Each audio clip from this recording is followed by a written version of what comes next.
Hi all, I'm Rosalina and with me is Charlotte. Together we're going to be talking about why we're pro-choice and what it means to us. We both have personal experiences, different reasons, but both equally as important. As you might know, we are part of the No More Shame, an organisation which aims to tackle shame and stigma in regards to the women's reproductive rights, amongst many other things. You haven't been able to browse the internet in Gibraltar in the last year without coming across an abortion debate on any of the Gibraltar sites. And whatever side of the fence that you're on, it's a topic that is quite obvious we can't ignore. And while everybody is invested in this debate, I think it's time that we consider the emotional toll and the state of mind of the women who have been through terminations, and even the women who are thinking about that decision right now as we speak. Feeling judged and ashamed because of the stigma attached to abortion, women in Gibraltar have been crossing the border for many, many years into Spain, where they aren't offered any means of support when they go to the clinics and have a termination, before or after care, or even a follow-up appointment. This is the care that we believe women deserve here at home in Gibraltar. One of the issues we'd like to address in this argument used by the pro-life movements that should abortion be legalised in Gibraltar, it would be advocating for abortion on demand, which in turn means that women would consider abortion as an easy way out, instead of using contraception or abstaining. Other than the fact that there is no evidence to back this claim, the fact that is the statistics prove in places where abortion is legalised, there are less abortions happening. The reason being that legalising terminations, a system is put in place to help support women who might be considering making the choice to terminate. This includes better sex education, easier access to contraception, better counselling services and much better support, whatever choice a woman makes.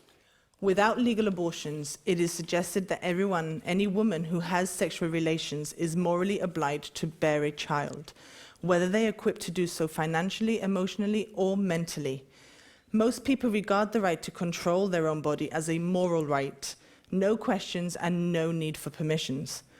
If women are not allowed to abort an unwanted fetus, then they are being deprived of this right. And without this right, they do not have the same moral status as men. Women need access to abortion in order to achieve full political, social, and economic equality with men. In fact, women need the right to abortion just to have the same freedoms as men. A pregnancy to a woman is perhaps one of the most determinative aspects of her life. It disrupts her body in many, many different ways. Pregnancy isn't always plain sailing, and complications are common, illnesses too, which could put a woman's life at risk. It disrupts her education should she get pregnant during her teenage years.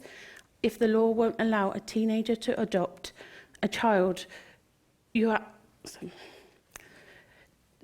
have to be over 21. Then why are we expecting young girls to continue a pregnancy and bring a child in, even if she wishes not to do so? It disrupts her employment. Women in the workplace often miss out on promotions, on ways to further their career due to being childbearing, especially if they're childbearing age.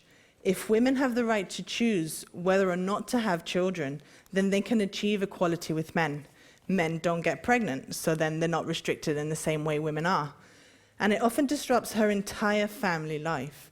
If a woman is not allowed to have an abortion, she's not only forced to carry the child to term, but also expected by society to support and look after the child for many, many years. Putting up a child for adoption, especially here in Gibraltar, it's not easy to access, and it does bring its own stigmas and judgments along with it.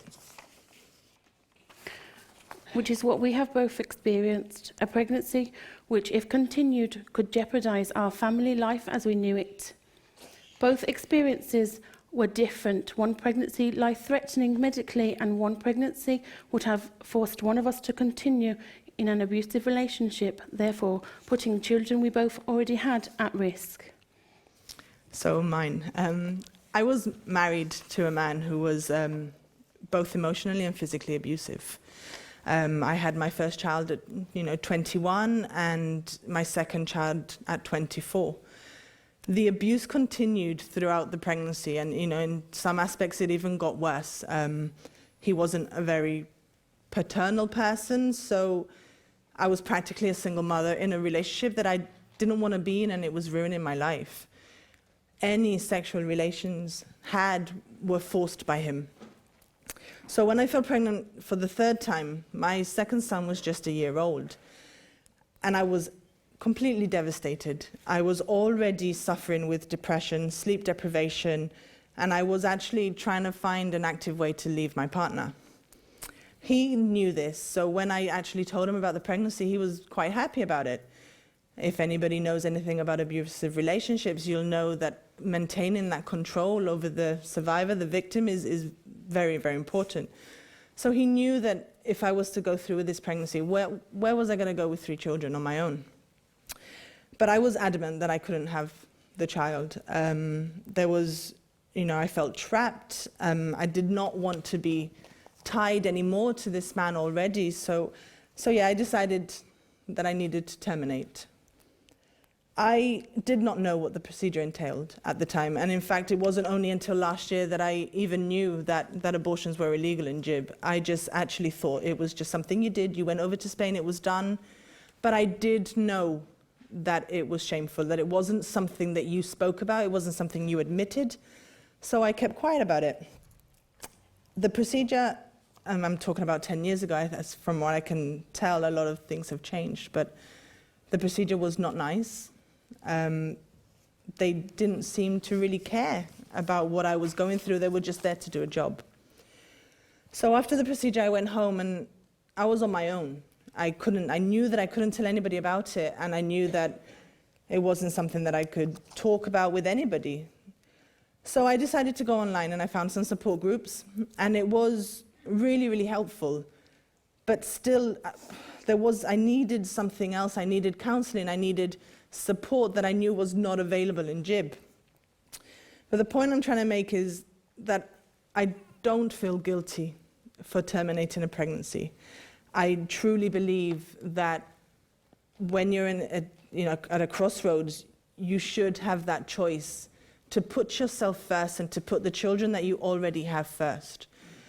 So so I know I made the right decision. For many, it's not the right decision, and it's not easy. But the majority of the time, when a woman goes through a termination, it is for the right reasons.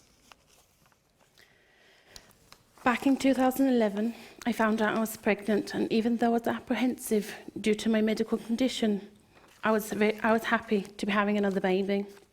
So as all women do, I went to see my GP within the MOD to make her aware and to start the necessary medical care. Having previously been diagnosed with thyroid cancer, undergone a partial thyroidectomy, requiring medication for life and regular checkups, I was aware that I was going to have to be monitored closer than I had in previous pregnancies to ensure my thyroid levels were at their optimum. It was whilst attending these appointments that it was discovered there was an issue with my blood work. I was then required to have chest X-ray, ultrasound scan of the remaining part of the thyroid. With all the results of these tests, I was sent back to my consultant in Birmingham. Whilst there, I was informed the cancer had returned for a second time. Now, anyone who has received the diagnosis of cancer might agree with me. When you hear those words, your whole head starts to spin. You can hear the doctor in front of you talking, but your brain doesn't quite make sense of the words. It's a little like having your head underwater. Now imagine hearing those words, knowing you were pregnant. My whole world crashed in around me. I was devastated. My consultant explained all my options to me. I could continue and risk the cancer growing at a greater rate due to the pregnancy hormones. This could have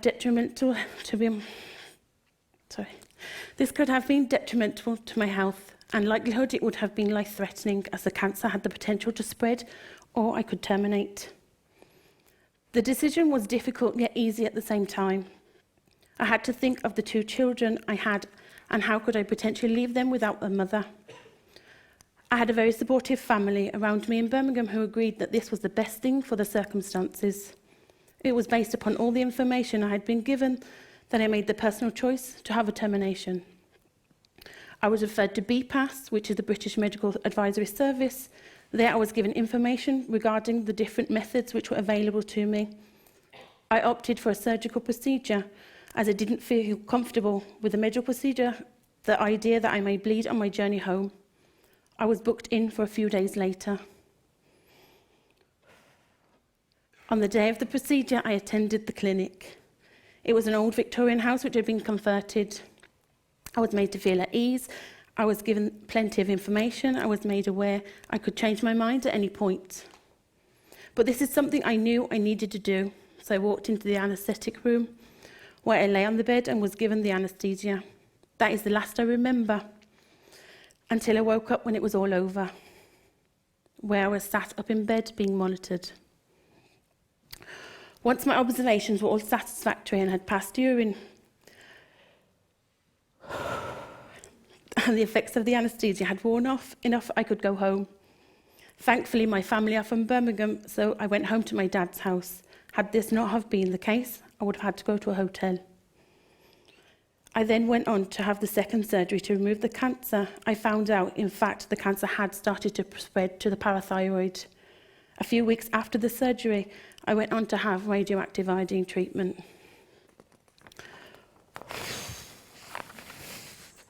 This is not a decision I have come to regret, as I feel I did what was best for the children I already had and for myself.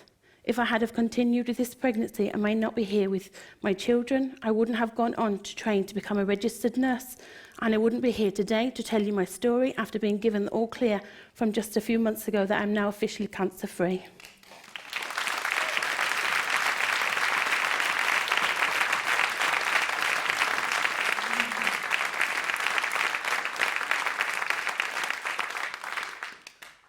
If anybody believes that having an abortion is avoiding responsibility, that to me sounds like a woman's role and purpose is being dictated, which leaves me to believe that it has more to do with judging a woman's behaviour and nothing to do with the value of life. In answer to statements put forward about how women can avoid a termination by not getting pregnant in the first place, well, I say this: contraception fails. Women are in abusive relationships where they are forced to have sexual relations with their partner. Women are raped. Girls are raped. Young girls might not have the access to proper sex education or contraception. And every woman is entitled to be free of any constraint which would keep them from moving forward in their life. No woman can call herself free until she can choose consciously whether she will or will not be a mother at any time of her life. I see no arguments where responsibility is being put on the man who impregnates a woman, a man who refuses to wear a condom or forces himself upon a woman, which leads me to repeat, this whole debate is about judging and restricting women and their human rights. The constraint is imposed on the beliefs that the fetus has the right to life from the moment of conception. I've made my opinion quite known in the debates recently, and today I want to reiterate all I have previously said, which is that while some will argue that both life matters equally, after listening to our stories, I think anyone could say that our lives at that point mattered more. Women's lives matter more. And a woman...